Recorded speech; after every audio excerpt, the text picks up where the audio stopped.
নমস্কাৰ স্বাগতম জনাইছো অসমীয়া ইউটিউব চেনেলটিলৈ আজি মই আপোনালোকৰ মাজলৈ আগবঢ়াইছো এটা এনেকুৱা গুৰুত্বপূৰ্ণ ভিডিঅ' যিটো নেকি বৰ্তমান সময়ত আমাৰ খুব প্ৰয়োজন আজিকালি হাড়ৰ বিষ কম বয়সৰ ল'ৰা-ছোৱালী দেখিবলৈ পোৱা যায় কেলছিয়ামৰ কম হোৱা চুলি অত্যাধিক সৰা ছাল অনুজ্জ্বল হোৱা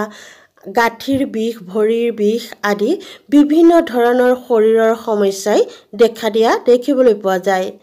আজি মই আপোনালোকলৈ আগবঢ়াম ঘৰত আমি দৈনন্দিন খাবলগীয়া কেইটামান বস্তুৰ কথা যিটো নেকি আপুনি গাখীৰৰ লগত খাব লাগিব আৰু আপোনাৰ শৰীৰলৈ হাড়ৰ কমজোৰি অনিদ্ৰা অৰ্থাৎ টোপনি কমকৈ হোৱা ছাল অনুজ্জ্বল হোৱা চুলি বেছিকৈ সৰা গাঁঠিৰ বিষ হাড়ৰ বিষ হাড়ত কেলছিয়ামৰ কম হোৱা আদি সমস্যা আপোনাৰ বহুত জীৱনত নহব যদিহে আপুনি নিয়মত এই কেইটা কাম কৰি থাকে আজি ভিডিঅ'টিত যিখিনি কথা কম সেইখিনি খুব গুৰুত্ব সহকাৰে চাব বুজিবলৈ যত্ন কৰিব চাব আপুনি উপকৃত হ'ব আহক ভিডিঅ'টিৰ মাজলৈ যাওঁ ভিডিঅ'টি মনোযোগেৰে আৰু সম্পূৰ্ণকৈ চাব এক নম্বৰতে এই হাড়ৰ কমজোৰি আৰু আমাৰ শৰীৰৰ শক্তি পাচন শক্তি ফাইবাৰ বৃদ্ধি কৰিবলৈ দৈনিক আমি 2টাৰ পৰা 4টা পৰ্যন্ত এই বাদাম খাব পাৰোঁ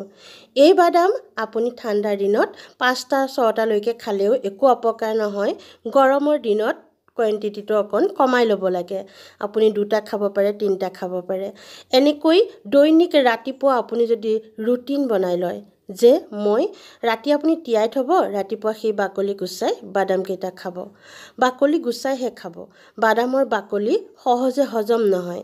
আৰু যেতিয়া তিয়াই বাকলি গুছাই সেইখিনি খোৱা হয় পোষক তত্ত্বখিনি আমি খুব সুন্দৰকৈ আমাৰ শৰীৰে গ্ৰহণ কৰে যদি আমি এনে চুবাই তেনেকৈ খাব পাৰি কিন্তু তিয়াই থৈ পুৱা যদি খালি পেটতে আপুনি খায় তাৰ পিছত যদি এগিলাস কুহুমীয়া গৰম পানী খাই দিয়ে তেতিয়াহলে ই খুব বেছিকৈ কাম কৰে ডাইজেশ্যন সিস্টেমটো আমাৰ খুব শক্তিশালী কৰে দৈনিক যদি এনেকৈ 2টা বা 3টা আমি বাদাম খাবলৈ লওঁ তেতিয়াহলে আমাৰ যি কেলছিয়াম সেই কেলছিয়ামৰ পৰিমাণ বৃদ্ধি কৰে আমাৰ চুলি সৰা সমস্যাও বন্ধ কৰে হাড়ৰ কমজোৰি বন্ধ কৰে আমাৰ ডাইজেষ্ট সিস্টেমটো একদম শক্তিশালী কৰে যেতিয়া আমি যি খাদ্য বস্তু খাওঁ সেয়া যদি খুব সুন্দৰকৈ হজম হয় তেতিয়াহলে আমাৰ শৰীৰত বেমাৰ বোলা বস্তুটো হোৱাটো খুব কম চান্স থাকে বেছিকৈ আমাৰ পেটটোৰ কাৰণে বেমাৰ হয় যিখিনি খাদ্য বস্তু খাওঁ সেইখিনি যদি আমাৰ খুব সুন্দৰকৈ হজম নহয় সেইখিনি যিখিনি হজম হৈ যিখিনি পোষক তত্ত্ব আমাৰ বিভিন্ন ঠাইলৈ যাব লাগে সেইখিনি নাযায় বা যিখিনি খাদ্য বস্তু খালে সেইখিনি ভালকৈ হজম নহয় তেতিয়াই আমাৰ কি হয় বিভিন্ন ধৰণৰ বেমাৰ লগ দিয়ে আমাৰ শৰীৰটোক গতিকে খাদ্য বস্তু খুব হজম কৰে আমাৰ পাচন ক্ৰিয়া শক্তিশালী কৰে যদি দৈনিক আপুনি 2টা বাদাম খাবলৈ লয় এই ভিডিঅ'টোত মই কোৱা কথাখিনি আপুনি শুনি এৰি নিদিব এইখিনি ৰুটিনত আপুনি প্ৰয়োগ কৰিবচোন খুব কম দিনৰ ভিতৰতে আপুনি ৰিজাল্ট পাব আপোনাৰ শৰীৰটো এনাৰ্জিযুক্ত হৈ থাকে এলাহ ভাব যে আমাৰ লাগে কৰিবলগীয়া কামখিনি কৰিবলৈ মন নাযায় সেই এলাহ ভাব আপোনাৰ দূৰ হ'ব অনিদ্ৰা দূৰ হ'ব নিশা যেতিয়া আপোনাৰ খুব সুন্দৰ টোপনি আহিব পুৱা আপোনাৰ শৰীৰটো একদম এনাৰ্জিযুক্ত হৈ থাকে নতুনকৈ চাৰ্জ হৈ থাকে একদম এক্টিভ হৈ থাকে ঠিক তেনেকৈ আপোনাৰ চুলি সৰা সমস্যা বন্ধ হ'ব আজিকালি চুলি সৰা সমস্যা যে কমন সমস্যা হৈ পৰিছে কম বয়সীয়া ল'ৰা ছোৱালীও একদম টপা নিচিনা হৈ গৈছে এই যে চুলি সৰা সমস্যাটো আপোনাৰ একেবাৰে বন্ধ কৰিব যদিহে নিয়মিত এই কামটো আপুনি কৰে চুলি সৰাৰ কাৰণে বেলেগে আপুনি তেল কিবা বেলেগ বস্তু ব্যৱহাৰ কৰাৰ প্ৰয়োজন নাই যদি আপুনি দৈনিক ৰুটিনত আপুনি এই ৰুটিনখন আপুনি ফলো কৰে তাৰ লগে লগে আপুনি বগা হওক কোলা হওক এই তিল এচামুচ তিল ৰাতি তিয়াই থব লাগে ধুনীয়াকৈ ধুব লাগে পানী 2-3 বাৰ ধুই সাফা একদম ফিল্টাৰ পানীৰে আপুনি ৰাতি তিয়াই থৈ দিলে পুৱা সেই তিল কেইটা চুবাই খাব লাগে বাদাম কেইটাও তিল চামুচো এনেদৰে যদি আপুনি ৰাতিপুৱা পানী গ্লাস খাবলৈ লওঁতেই যদি এইকেইটা বস্তু চুবাই খায় তাৰ লগতে আপুনি যদি কিবা টেবলেট খাই থাকে সেইখিনি খাব পাৰে কোনো কথা নাই তাৰ পিছত এনেকৈ আপুনি ৰাতিপুৱা ৰুটিনখন তৈয়াৰ কৰিব লাগে এই 2টা বস্তু কন্টিনিউ খাব লাগে তিলু এনেকুৱা এটা বস্তু যি আমাৰ হাড় মজবুত কৰে চুলি মজবুত কৰে অৰ্থাৎ দাঁত মজবুত কৰে আমাৰ শৰীৰৰ ছালৰ উজ্জ্বলতা বৃদ্ধি কৰে আমাৰ চুলিৰ যিখিনি সমস্যা সেই সকলোখিনি দূৰ কৰে যি চুলি সৰা সমস্যা সেইখিনি একেবাৰে নাইকিয়া কৰে তিল এনেকুৱা এটা বস্তু তাৰ গুণৰ কথা কৈ শেষ কৰিব নোৱাৰি এই চেনেলটোতে মই তিলৰ ওপৰত কেৱল তিলে আমাৰ কি উপকাৰ সাধন কৰিব পাৰে তাৰ ওপৰতে ভিডিঅ' দি থৈছো ঠিক তেনেকৈ বাদামেৰে আমাৰ কি উপকাৰ কৰিব পাৰে কেৱল বাদামৰ ওপৰতে বাদামৰ গুণাগুণৰ ওপৰতে মই ভিডিঅ' দি থৈছো চেনেলটো যদি আপুনি যদি এই ভিডিঅ'খিনি পোৱা নাই চাবগৈচোন গৈ সেই ভিডিঅ'খিনিও চাব নিশ্চয় উপকৃত হ'ব তিল আৰু বাদাম এনেদৰে ৰাতিপুৱা খালি পেটত খোৱাৰ যেটো সহজ উপায় হেতুটো কলুৱে তাতুতকৈ বেছি যদি আপুনি ইয়াৰ লাভ উঠাব বিচাৰে তেতিয়া আপুনি গাখীৰৰ লগত ইয়াক খাব লাগিব কেনেকৈ খাব পুৱা ৰাতি যেতিয়া বাদাম কেইটা তিয়াই থলে সেই কেইটা পিছদিনা ধুনীয়াকৈ পিছি তাক পেষ্ট বনাই লব তাৰ পাছত তিল চামুচু সুন্দৰকৈ পিছি পেষ্ট বনাই লব যদি আপুনি সদায় তিয়াই থবলৈ বেয়া পায় তেতিয়া হলে সেই তিল কেইটা অকনমান গৰম কৰি মিক্সিত মাৰি বহুত বেছি মিহি নকৰিব কাৰণ যেহেতু তাৰ পৰা তেল নিচিনা এটা বস্তু ওলাব গতিকে অলপ পিছিয়ে মানে তেনেকুৱাকৈ আপুনি আধা পিছা কৰি এটা বয়ামত ৰাখি থব তাৰ পাছত কি কৰিব ৰাতিপুৱা আপুনি পানী খালে নেমু পানী খালে বা নেমু পানীৰ লগত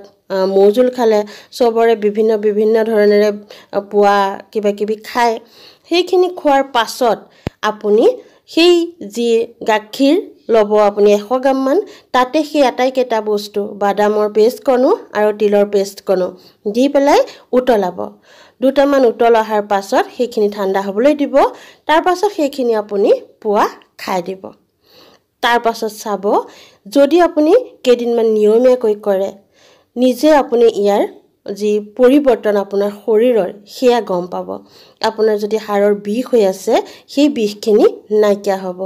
এইখিনি খাবলৈ এটো নহয় যে আপোনাৰ হাড়ৰ বিষ হ'ব লাগিব আপোনাৰ বয়স বাঢ়িব লাগিব বা বয়সীয়া লোকৰহে হাড়ৰ বিষ হয় বা মোৰ এতিয়া হাড়ৰ বিষ হোৱা নাই খাবলৈ কি প্ৰয়োজন তেনেকুৱা ধৰণৰ এটা ভাব আমাৰ আহে নহয় নে কিন্তু নহয় যদি আপোনাৰ হাড়ৰ বিষ হোৱাও নাই বা হাড়ৰ তেনেকুৱা ধৰণৰ আপোনাৰ যিখিনি সমস্যাৰ কথা কৈছো সেইখিনি আপোনাৰ সমস্যা হোৱাও নাই তথাপিতো আপুনি দৈনিক ৰুটিনত এইকেটা বস্তু এড কৰক কাৰণ বয়স ৰৈ নাথাকে লাহে লাহে সেইখিনি হোৱালৈকে বাচ্চাবলৈ কি দৰকাৰ নহতে যদি আপোনাৰ শৰীৰটো প্ৰটেক্ট কৰি ৰাখে তেতিয়া জানো আমাৰ কাৰণে ভাল নহব আমি জুইয়ে হাত নুপুৰালৈকে ৰৈ থাকো অৰ্থাৎ বেমাৰ হৈ আমি সিভিলত যাবলগীয়া হ'ব লাগিব তেতিয়াহে আমাৰ চেতনা আহে আসলতে আমাৰ শৰীৰটো তেনেকুৱা পৰিস্থিতি হোৱালৈ বাট চাবলৈ দিবই নালাগে যিখিনি বস্তু আমি দৈনন্দিন খাই থাকিব লাগে আমাৰ শৰীৰৰ ভালৰ কাৰণে সেইখিনি বস্তু দৈনিক খাই থাকিব লাগে আজি মই আপোনালোকলৈ এইখিনি কথাকে আগবঢ়ালো আপোনাৰ শৰীৰ সুস্থ কৰি ৰাখিবলৈ হাড়ৰ মজবুতিৰ কাৰণে পাকস্থলী শক্তিশালী হোৱাৰ কাৰণে যিখিনি খাদ্য বস্তু খায় সেইখিনি খুব সুন্দৰকৈ হজম হ'বৰ কাৰণে এই নিয়মটো আপুনি কৰিব একেটা বস্তু আপুনি খাব দৈনিক ৰুটিনত আপুনি এড কৰক মই আশা কৰিছো ভিডিঅ'টিয়ে আপোনালোকক উপকৃত কৰিব যদি চেনেলটি নতুন চেনেলটি সাবস্ক্ৰাইব কৰিব কাৰণ ইয়াতে আমি স্বাস্থ্যৰ বিষয়ে বিউটিৰ বিষয়ে ঘৰুৱা উপায়েৰে বন দৰবেৰে কেনেকৈ ঠিক কৰিব পাৰো তাৰ ওপৰতে ভিডিঅ' মই আপোনালোকলৈ দি আহিছো যদি সেইখিনি প্ৰয়োজন বুলি ভাবে চেনেলটি সাবস্ক্ৰাইব কৰি কাষত থকা বেল আইকনটো টিপি থব তেতিয়া মই ভিডিঅ' দিয়াৰ লগে লগে আপুনি নটিফিকেশন পাব আমাৰ অসমখন বন দৰবতে চহকী সেই বন দৰবসমূহৰ ওপৰতে বহুত ভিডিঅ' মই এই চেনেলটিত দি থৈছো চেনেলটি চেক কৰিব সেই ভিডিঅ'খিনিও চাব আপুনি লাভান্বিত হ'ব